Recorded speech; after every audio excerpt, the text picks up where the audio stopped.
उस रास्ते के ऊपर चलना आसान नहीं है, क्योंकि उस समय के लोग अपने जो पहले अवतार हुए, पहले संत हुए, उनके बारे में यही बोलते थे कि अगर वो होते तो हम तैर गए होते।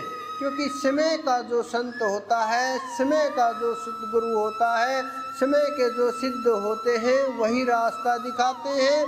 जब परमात्मा इस सृष्टि की रचना करता है, जब परमात्मा इस सृष्टि का खेल शुरू करता है, उसी समय साथ साथ में ये रचनाएं भी कर देता है। संतों के रूप में, अवतारों के रूप में वो भेज देता है अपने इस धरा के ऊपर संदेश वाहकों को, जो संदेश दे करके जीवों का कल्याण करते हैं, मार्ग दिखाते हैं, उस परमात्मा तक पहुंचाते हैं। लेकिन हम उन संतों की दिखाई हुई राह के ऊपर ना चल करके भ्रम के अंदर भटके हुए जीव और इस संसार के अंदर काम, क्रोध, मद, लोभ, मोह के अंदर बुरी तरह फंस जाते हैं।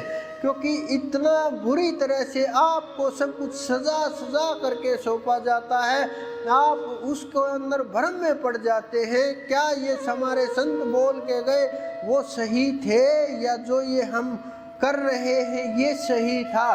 क्योंकि उस गंध को, उस मैले को आपको इतनी अच्छी तरह से सजा करके पेश किया जाता है कि भ्रम हो जाता है।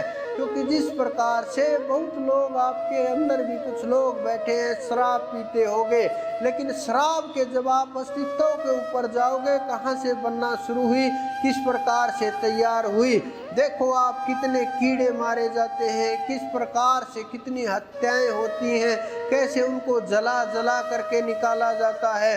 वो कुछ भी दिखाई नहीं देता, दिखाई बस एक ही चीज़ देती है, नशा, और उसका टेस्ट, स्वाद उसी के अंदर फंस जाते हैं।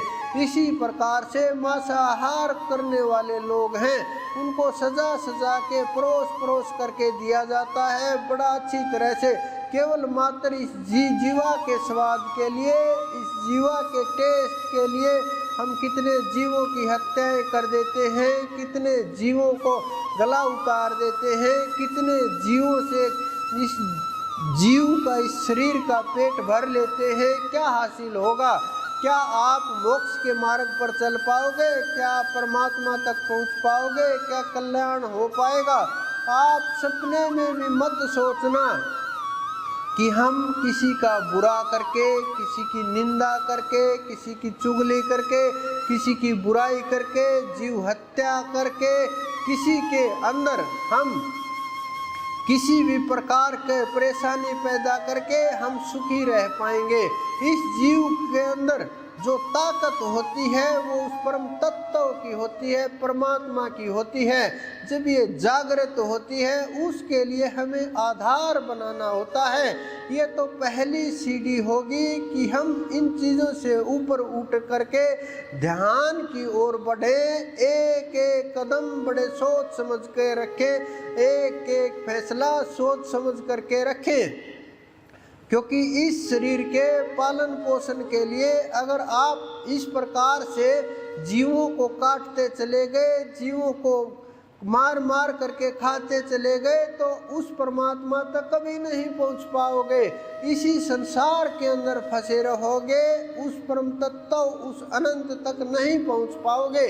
क्योंकि मैंने बहुत पुस्तकों का गहरे से अध्ययन किया, बहुत लोगों से हम मिले, क्योंकि जिनको आप पूजा करते हो, वेदों से लेकर के ग्रंथों तक हमने बड़ी गहराई से खोज की कि कहाँ किसने क्या लिख रखा है, क्या शब्द लिख रखा है।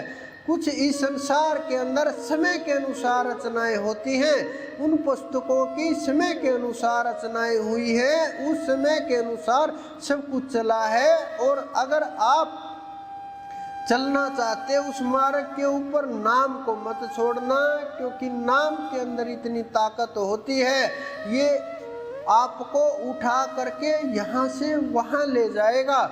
ये वो डोर होती है जो आपके हाथ पग लग जाए तो आपका जीवन मुक्त हो जाएगा। संसार के अंदर तांत्रिकों का हमने हाल देखा है, आपने भी अपने परिवार का, जीवन का, उनके पास जाने वालों का हाल देखा होगा, आप गए भी होंगे। बहुत लोग हमारे पास आ रहे हैं, वो लोग बुरी तरह से लूट लेते हैं, धन को भी लूट लेते हैं, परिवार को भी लूट लेते हैं, इज्जत को भी लूट लेते हैं, आपका सब कुछ छीन लेते हैं और आपको कंगाल बनाते चले जाते हैं और आपके साथ खेलते चले जाते हैं। बहुत लोग मैंने देखा, एक जीव के अंदर सिद्धियों का खेल शुरू कर दिया गया कि ये भजन ये करेंगे सिद्धियां हमें प्राप्त होगी। तो ऐसे लोगों से आप सावधान रहें, उन लोगों के हाथों की कठपुतलियां मत बने और उनकी सिद्धियों के लेकर के, उनके बुरे कर्मों को लेकर के उनमें सहायक मत बने। अगर आप उनमें सहायक बनेंगे तो पाप के भागीदार आप भी होंगे, वो अकेले नहीं होंगे। क्योंकि जितना करने वाला होता है उससे ज़्यादा सहने वाला होता है। अगर आप अपने विवेक बुद्धि से काम नहीं लेंगे, अगर आप अपने विवेक को ही नहीं सुन सकते, अगर आप अपने सच को ही नहीं सुन सकते, देख सकते, तो आप अपने माता पिता की आवाज़ को कैसे सुनोगे, उनके सही गलत के निर्णय को कैसे सुनोगे। अगर आप माता पिता की आवाज़ को, निर्णय को नहीं सुन सकते तो आप गुरु के कभी नहीं हो सकते। क्योंकि जब जो आदमी बोल ही नहीं सकता, सह ही नहीं सकता, शब्द की मार बर्दाश्त ही नहीं कर सकता, रास्ते के ऊपर चल नहीं सकता, जो भजन नहीं कर सकता, भक्ति ध्यान नहीं कर सकता, सुमरण नहीं कर सकता और उसके दिखाए मार्ग के ऊपर आगे नहीं बढ़ सकता, वो किस प्रकार से उस परम तत्व तक पहुंच सकता है। कुछ लोग जो मूर्तियों के पीछे भागते रहते, मैं देखता हूँ, उठा उठा करके लेते रहते हैं और वो आकर के बोलते हैं कि ये खंडित हो गया, वो खंडित हो गया।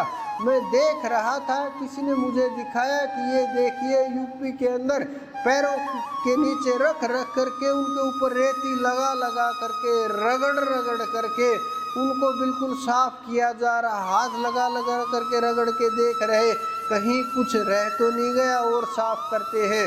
जो पीतल के तैयार कर रहे, वो उनसे को बोल भी रहे, अरे पैरों के नीचे क्यों रखे हुए हो। उन्होंने कहा पैरों के नीचे रखे बगैर तो ये तैयार ही नहीं होंगे, ये तो ऐसे ही हमारी पीढ़ियाँ चली गई, पीढ़ी दर पीढ़ी हमारा यही काम है, लेकिन इसको तैयार किए बिना, ऐसे रखे बिना, पैरों के नीचे दबाए बगैर तैयार नहीं होगा। फिर किस प्रकार से आप ये उम्मीद कर सकते हो कि ये जो मूर्ति है ये हमारा कल्याण कर देगी। किस प्रकार से आप ये सोच सकते हो कि ये हमें आदेश देगी।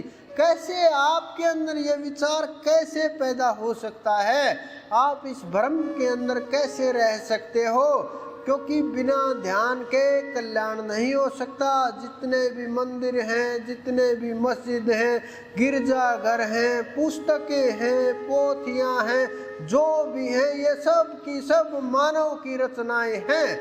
मानव ने अपने अपने अनुसार, अपने अपने मत के अनुसार, बुद्धि के अनुसार, विचार के अनुसार सबने रूप देने का प्रयास किया, रंग देने का प्रयास किया। मैं उन्हीं को देखता हूँ जो संत जिन्होंने पंथ चलाए, मजहब चलाए, जिन्होंने ये बोला कि नहीं मूर्ति पूजा नहीं करनी है, आज उन्हीं लोगों की मूर्तियाँ बन गई हैं। वो वहीं खड़े हैं, वहीं बड़े बड़े मूर्ति के लगा करके, पंडाल लगा करके पूजा हो रही है। मुझे बड़ा आश्चर्य होता है कि ये कैसे और इस संसार को कहाँ लेके जाएंगे, किस प्रकार से वहाँ तक ले करके जाएंगे, किस प्रकार से जीवों का कल्याण होगा।